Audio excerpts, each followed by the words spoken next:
श्री कृष्ण गोविंद हरे मुरारी, हे नाथ नारायण वासुदेवा। अथ श्रीमद्भागवत तृतीय स्कंद अथ त्रयोदशोऽध्यायः। श्रीशुक उवाच निशम्य वाचं वदतो मुनि पुण्यतमां नृप, भूय पप्रच करव्यो वासुदेव कथाधृत। विदुरो उवाच स वै स्वयंभू सम्राट, प्रियपुत्र स्वयंभुव, प्रतिलभ्य प्रियान् पत्नीं किं चकार ततो मुनिः। कृष्ण गोविंद हरे मुरारी, हे नाथ नारायण वासुदेवा। श्री कृष्ण गोविंद हरे मुरारी, हे नाथ नारायण वासुदेवा। श्री कृष्ण गोविंद हरे मुरारी, हे नाथ नारायण वासुदेवा। श्री कृष्ण गोविंद हरे मुरारी, हे नाथ नारायण वासुदेवा। सच्चिदानंद रूपाय विश्वोत्पत्त्यादि हेतुवे, तापत्रय विनाशाय श्री कृष्णाय वयं नुमः। श्री कृष्णाय वयं नुमः।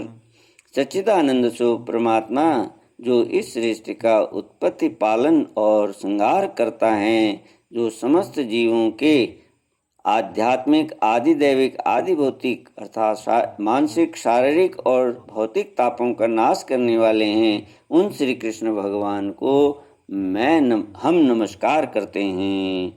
श्री कृष्ण गोविंद हरे मुरारी, हे नाथ नारायण वासुदेवा। श्री सुखदेव जी ने कहा,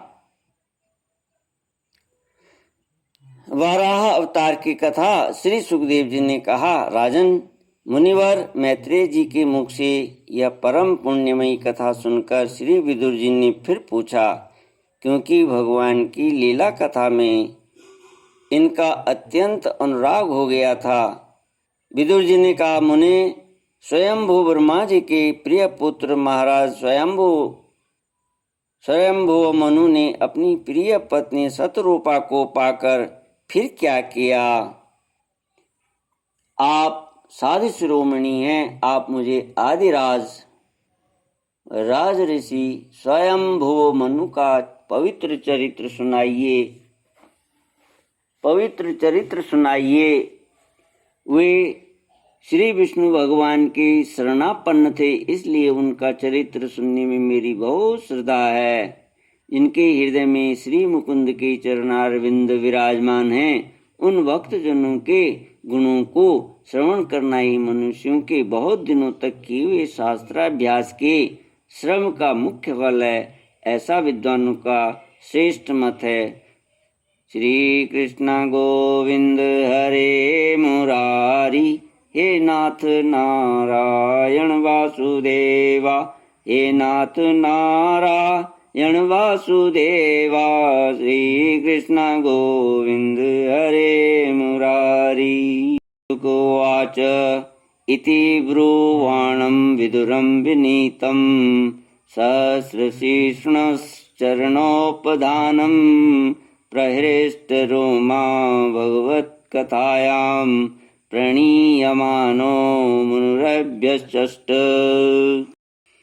श्री सुखदेव जी कहते हैं, राजन, विदुर जी सहस्र शीर्षा भगवान श्री हरि के चरणास आश्रित भक्त थे, जिन्होंने जब विनय पूर्वक भगवान की कथा के लिए प्रेरणा की, तब मुनिवर्ष मैत्रेय जी का रोम रोम खिल उठा। उन्होंने कहा, श्री मैत्रेय जी बोले, जब अपनी भार्या शतरूपा के साथ स्वयंभू मनु का जन्म हुआ, तब उन्होंने बड़ी नम्रता से हाथ जोड़कर श्री ब्रह्मा जी से कहा, भगवान, एकमात्र आप ही समस्त जीवों के जन्मदाता और जीविका प्रदान करने वाले पिता हैं, तथापि हम आपकी संतान ऐसा कौन सा कर्म करें जिससे आपकी सेवा बन सके।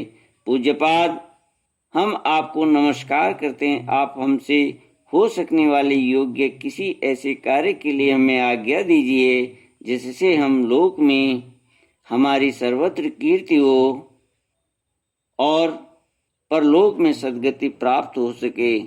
कहा, तात पृथ्वी पते तुम दोनों का कल्याण हो। मैं तुमसे बहुत प्रसन्न हूँ क्योंकि तुमने निष्कपट भाव से मुझे आज्ञा दीजिए यूं कहकर मुझे आत्मसमर्पण किया। वीर पुत्रों को अपने पिता की इसी रूप में पूजा करनी चाहिए। उन्हें उचित है कि दूसरों के प्रति ईर्ष्या का भाव न रखकर जहाँ तक बने उनकी आज्ञा का आदर पूर्वक सावधानी से पालन करें। तुम अपनी इस भार्या से अपने ही समान गुणवती संतति उत्पन्न करके धर्म पूर्वक पृथ्वी का पालन करो और यज्ञों द्वारा श्री हरि की आराधना करो। राजन, प्रजा पालन से मेरी बड़ी सेवा होगी और तुम्हें प्रजा का पालन करते देखकर भगवान श्री हरि भी तुमसे प्रसन्न होंगे। जिन पर यज्ञ मूर्ति जनार्दन भगवान प्रसन्न नहीं होते उनका सारा श्रम व्यर्थ हो जाता है, क्योंकि वे तो एक प्रकार से अपने आत्मा का ही अनादर करते हैं। पाप का नाश करने वाले पिताजी, मैं आपकी आज्ञा का पालन अवश्य करूंगा, किंतु आप इस जगत में मेरे और मेरी भावी प्रजा के रहने के लिए स्थान बतलाइए। देव, सब जीवों का निवास स्थान पृथ्वी इस समय प्रलय के लय में डूबी हुई है, अतः आप देवी के उद्धार का प्रयत्न कीजिए। जी ने कहा, पृथ्वी को इस प्रकार अथाह जल में डूबी देखकर ब्रह्मा जी बहुत देर तक मन में यह सोचते रहे कि इसे कैसे निकालूं। जिस समय मैं लोक रचना में लगा हुआ था उस समय पृथ्वी जल में डूब जाने से रसातल में चली गई।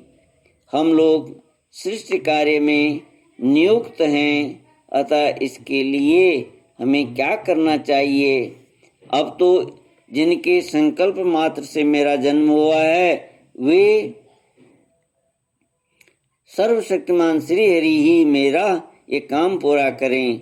निष्पाप विदुर जी, ब्रह्मा जी इस प्रकार विचार कर ही रहे थे कि उनके नासा छिद्र से अकस्मात अंगूठे के बराबर आकार का एक वाराह शिशु निकला। भारत बड़े आश्चर्य की बात तो यही हुई कि आकाश में खड़ा हुआ वह वाराह शिशु ब्रह्मा जी के देखते ही देखते बड़ा होकर क्षण भर में हाथी के बराबर हो गया। उस विशाल वाराह मूर्ति को देखकर मरीचि आदि मुनिजन, सनकादि और स्वयंभू मनु के सहित श्री ब्रह्मा जी तरह तरह के विचार करने लगे। अहो, शूकर के रूप में आज यह कौन दिव्य प्राणी यहाँ प्रकट हुआ है। कैसा आश्चर्य है। यह अभी अभी मेरी नाक से निकला था। पहले तो यह अंगूठे के पूर्व के बराबर दिखाई देता था, किंतु एक क्षण में ही बड़ी भारी शिला के समान हो गया। आश्चर्य अवश्य ही यज्ञ मूर्ति भगवान हम लोगों के मन को मोहित कर रहे हैं। ब्रह्मा जी और उनके पुत्र इस प्रकार सोच ही रहे थे कि भगवान यज्ञ पुरुष पर्वताकार होकर गरजने लगे। सर्वशक्तिमान श्री हरि ने अपनी गर्जना से दिशाओं को प्रतिध्वनित करके ब्रह्मा और श्रेष्ठ ब्राह्मणों को हर्ष से भर दिया। अपना खेद दूर करने वाली मायामयी बाराह भगवान की घुरघुराहट को सुनकर वे जनलोक, तपलोक और सत्यलोक निवासी मुनिगण तीनों वेदों के परम पवित्र मंत्रों से उनकी स्तुति करने लगे। भगवान के स्वरूप का वेदों में विस्तार से वर्णन किया है, अतः उन मुनीश्वरों ने जो स्तुति की उसे वेद रूप मानकर भगवान बड़े प्रसन्न हुए और एक बार फिर गरज कर देवताओं के हित के लिए गजराज की सी लीला करते हुए जल में घुस गए। पहले वे सूकर रूप भगवान पूंछ उठाकर बड़े वेग से आकाश में उछले और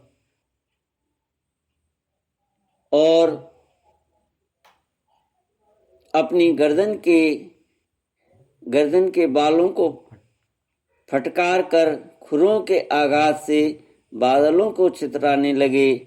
उनका शरीर बड़ा कठोर था, त्वचा पर बड़े कड़े बाल थे, दाढ़ें सफेद थी और नेत्रों से तेज निकल रहा था। उस समय उनकी बड़ी शोभा हो रही थी। भगवान स्वयं यज्ञ पुरुष हैं, तथापि सूकर रूप धारण करने के कारण अपनी नाक से सूंघ कर पृथ्वी का पता लगा रहे थे। उनकी दाढ़ें बड़ी कठोर थीं। इस प्रकार यद्यपि वे बड़े क्रूर जान पड़ते थे, तथापि अपनी स्तुति करने वाले मरीचि आदि मुनियों की ओर बड़ी सौम्य दृष्टि से निहारते हुए उन्होंने जल में प्रवेश किया। जिस समय उनका वज्रमय पर्वत के समान कठोर कलेवर जल में गिरा, तब उनके वेग से मानो समुद्र का पेट फट गया और उसमें बादलों की गड़गड़ाहट के समान बड़ा भीषण शब्द हुआ। उस समय ऐसा जान पड़ता था मानो अपनी उत्ताल तरंग रूप भुजाओं को उठाकर वह बड़े आर्त स्वर से हे यज्ञेश्वर मेरी रक्षा करो इस प्रकार पुकार रहा है। तब भगवान यज्ञ मूर्ति अपने बाण के समान पैने खुरों से जल को चीरते हुए उस पर अपार जलराशि के उस पार पहुंचे। वहां रसातल में समस्त जीवों की आश्रय भूता पृथ्वी को देखा, जिसे कल्पांत में शयन करने के लिए उद्यत श्री हरि ने स्वयं अपने ही उदर में लीन कर लिया था। फिर वे जल में डूबी पृथ्वी को अपनी दाढ़ों पर लेकर रसातल से ऊपर आए। उस समय उनकी बड़ी शोभा हो रही थी। जल से बाहर आते समय उनके मार्ग में विघ्न डालने के लिए महापराक्रमी हिरण्याक्ष ने जल के भीतर ही उन पर गदा से आक्रमण किया। इससे उनका क्रोध चक्र के समान तीक्ष्ण हो गया और उन्होंने उसे लीला से ही इस प्रकार मार डाला जैसे सिंह हाथी को मार डालता है। उस समय उनके रक्त से थूथनी तथा कनपट्टी सन जाने के कारण वे ऐसे जान पड़ते थे मानो कोई गजराज लाल मिट्टी की टीले से टक्कर मारकर आया हो। तात जैसे गजराज अपने दांतों पर कमल पुष्प धारण कर ले, उसी प्रकार अपने सफेद दांतों की नोक पर पृथ्वी को धारण कर जल से बाहर निकले हुए तमाल के समान नील वर्ण वराह भगवान को देखकर ब्रह्मा मरीचि आदि को निश्चय हो गया कि ये भगवान ही हैं। तब वे हाथ जोड़कर वेद वाक्यों से उनकी स्तुति करने लगे। श्री कृष्ण गोविंद हरि मुरारी ये नाथ नारायण वासुदेवा। श्री कृष्ण गोविंद हरि मुरारी हे नाथ नारायण वासुदेव। ओम नमो भगवते वासुदेवाय। ओम नमो भगवते वासुदेवाय। ओम शांति शांति शांति। हरि ओम। श्री गुरुभ्यो नमः। हरि ओम।